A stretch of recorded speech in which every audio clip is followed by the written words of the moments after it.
Chers paroissiens, bonjour, je suis heureux de vous retrouver pour cette petite vidéo afin de vivre ensemble ce temps du confinement et vivre ce thème que nous nous sommes donné.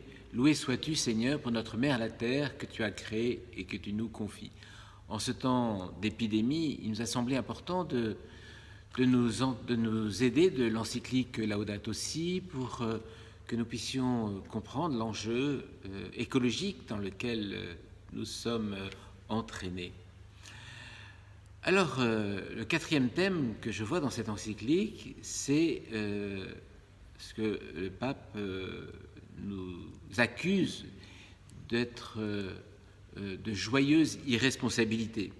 Alors, comment comprenons-nous cela?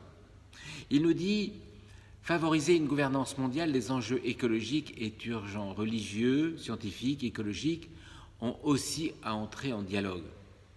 Une écologie superficielle ou apparente se développe qui consolide un certain assouplissement et une joyeuse irresponsabilité, comme cela arrive ordinairement aux époques de crise profonde.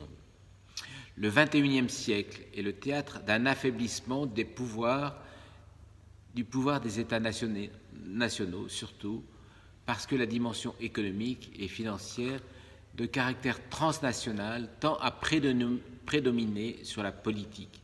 Dans ce contexte, les institutions internationales doivent être plus fortes et efficacement organisées et avec le pouvoir de sanctionner.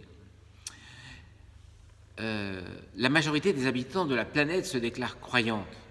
Cela devrait inciter les religions à entrer en dialogue. Ce dialogue ouvert et respectueux devient aussi nécessaire entre les différents mouvements écologistes où les luttes idéologiques ne manquent pas.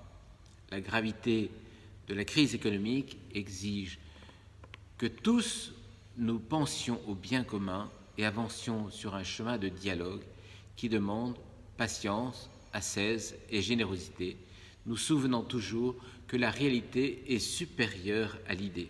Alors voilà ce que nous dit le pape aujourd'hui.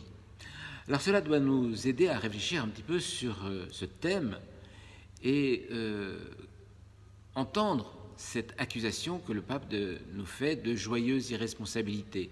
Gouvernants, institutions internationales, mouvements écologiques et surtout chacun de nous, braves citoyens de cette belle planète, nous sommes dans une joyeuse irresponsabilité.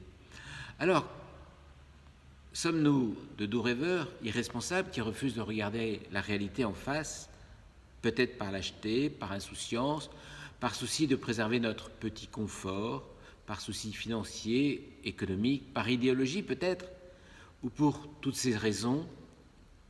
Certes, l'heure est grave, alors pour nous faire avancer, que faire? Que faire pour ne pas nous décourager, pour ne pas tomber dans la désespérance, pour ne pas tomber dans la peur et l'angoisse ambiante du monde dans lequel nous vivons? Alors pour cela, le pape nous invite à commencer en premier lieu à penser non pas à notre bien propre, mais au bien commun, et donc à arrêter de rechercher notre bien individuel, puis avancer sur un chemin de dialogue, et cela demande notamment, dit-il, ascèse, générosité et patience. Alors, pour garder l'espérance, il me semble que nous avons besoin de nous entraîner, parce que seul, il est difficile, et qu'ensemble, nous pouvons garder notre motivation pour le bien commun. Seuls, nous sommes perdus, mais ensemble, nous pouvons nous réveiller et continuer de rêver à un monde meilleur. Patience, ascèse, générosité, dit le pape François. Voilà les qualités qu'il nous demande de développer. Concrètement, comment chacun de nous voyons-nous ces qualités à développer? Comment pouvons-nous les développer personnellement? Comment les mettre en œuvre?